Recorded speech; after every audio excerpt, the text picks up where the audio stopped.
Hello there, viewers. I'm the Knight of Arcane, and today I'm doing something for my dad's birthday with Transformers as superheroes. My dad was the person that got me into both, watching the original Transformers when I was young and taking me to see the first of the Michael Bay films, along with going with me to the second, third, and fourth films. Yeah. And took me to see both Ghost Rider, a movie I don't believe I should have watched with how young I was when it came out, and Iron Man in theaters, so felt like mixing the two together for this video present. Anyways, let's check out our Transformers superheroes, shall we? Brody Michaels was always a big boy, with strength that matched his size. The youngest child of his family, he grew up on a farm in the Midwest, but had dreams of a big city and becoming an engineer.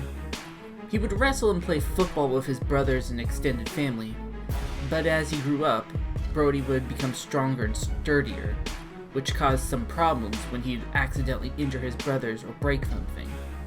Bullies would tease him about it and mock how he was all bulk and no brains, but it never discouraged him from enjoying the things he loved or from studying.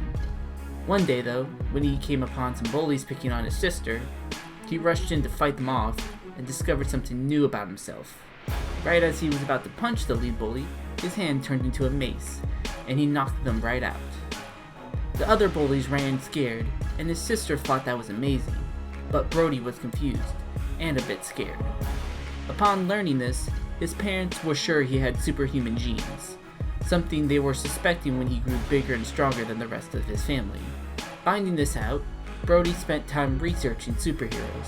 Sure, he knew they existed, but they were hardly ever needed in his part of the world. His grandpa was a superhero in the 50s, though over time he became a little kooky and crazy. But it was during his research that he came upon the Wreckers, a group of the toughest heroes around. He felt he would fit in with them easily, though he would need to make a name for himself first.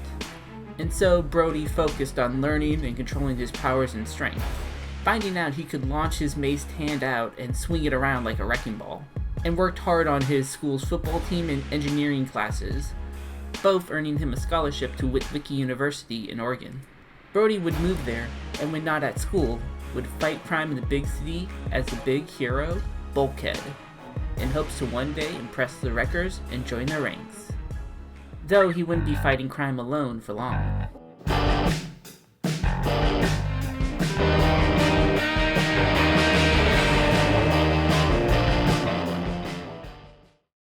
Whitney Shaw, known to the public as the superhero Whirl, is a pretty enthusiastic hero who started around the same time as Bulkhead, growing up in Griffin Rock with her dad.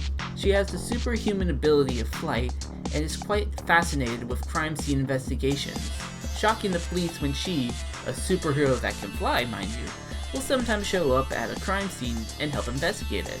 Though they soon have questions about her theories for the crime since they're quite out there, even when proven correct later on. One night, Whirl would be investigating a deal between some criminals, called the Stunt Convoy, and a team of supervillains known as the Seekers. She was setting up cameras to pick up their schemes and to get footage of the Seekers' members before arresting them when Bulkhead charged into the scene. He apparently got into a fight with a member of the Stunt Convoy named Breakdown earlier while they were stealing something that was used as part of this deal with the Seekers, and followed them here. While Bulkhead is strong and all the Seekers left, he was overrun by the Stunt Convoy, until Whirl jumped in to help him out. They held their own pretty good, but the Stunt Convoy pieced out once they heard sirens in the distance heading for them. Whirl joked with Bulkhead how he didn't seem to think his plan through that well, and he admitted he should think a bit more before getting into a fight, though Wreckers hardly seem to plan ahead when they fight. Whirl got a mischievous smile at the mention of that, asking if he wanted to be one, which Bulkhead told her he did. Whirl gave a small smile and pointed around the warehouse at the damage he caused, and said he'd fit right in with how much he wrecked the place. She then flew up to her cameras to check on their recordings, but found she screwed up the angle so they didn't pick up anything of the deal or their fight. Whirl was disheartened, but Bulkhead reassured her they'll be able to get them, and if not them, possibly another group.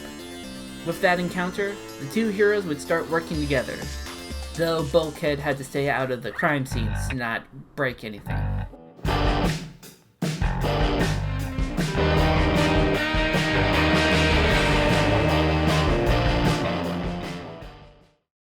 Not all superheroes focus on stopping crime and saving lives in the normal sense, and Tara Dobson shows how true that is. Since she was a young girl, she's had the amazing ability to read what severe medical problems someone has just by looking at them, and can then fix or treat it.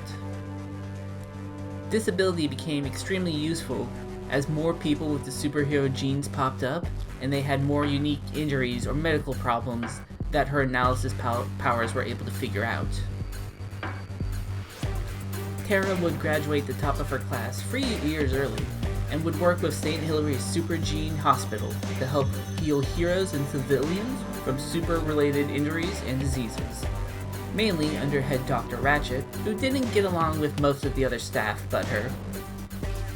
Now going under the alias Red Alert, she helps lead the first response teams after natural and super disasters, to help with field prep and keeping patients stable before working on their injuries back in the hospital, though her bedside manner could be a bit blunt at times, as the hero's hot shot and smokescreen will tell you.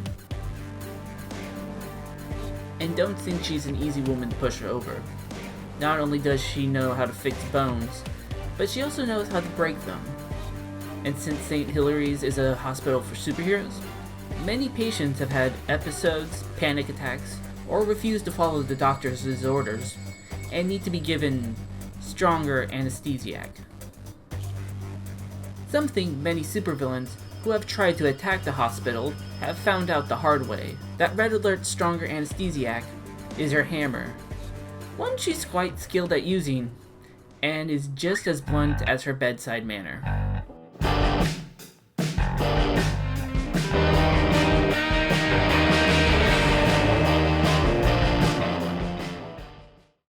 Small interruption to remind you I have a Patreon set up to help support the channel and other projects. Patrons get early access to my other project ideas, monthly headshots, weekly polls, and some other art-related rewards, all while helping us reach our Patreon video goals. If you can, head over to my Patreon today to become a patron today. Lowest tier is only $3 a month.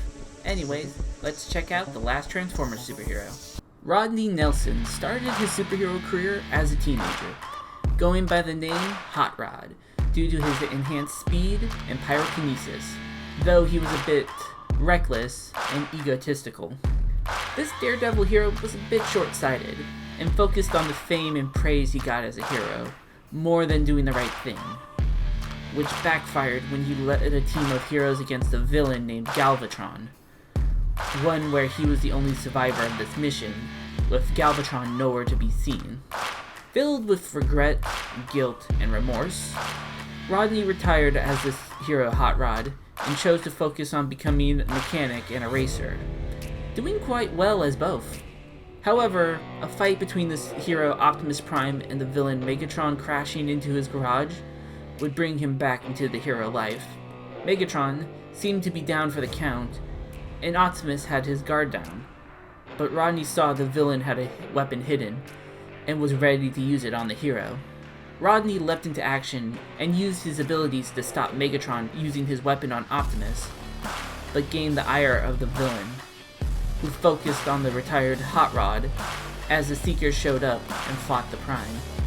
Rodney was no slouch since his early retirement, but he still wasn't in his prime, leading to Megatron overpowering him.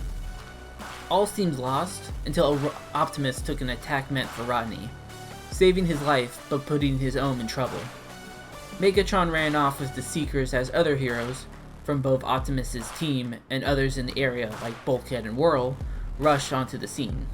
Many of the heroes continued the chase, but some like Bulkhead and Whirl stayed to help the downed hero, before Rodney, ignoring his own pain and injuries, picked up the larger hero and used all his strength and speed to rush him to St. Hilary's. Thankfully, both were able to get patched up by Ratchet and Red Alert, but Optimus was left in a coma, one the head doctor feared would take a long time to recover. Inspired by his noble act, and what he's learned from his mistakes, Rodney decided to become a superhero again, gaining a new suit to improve his pyrokinesis, and going under the name Rodimus to honor the hero that inspired him to take a stand again. And Rodimus just might have found 2 young heroes he can mentor and help to make sure they don't make the same mistakes as he did.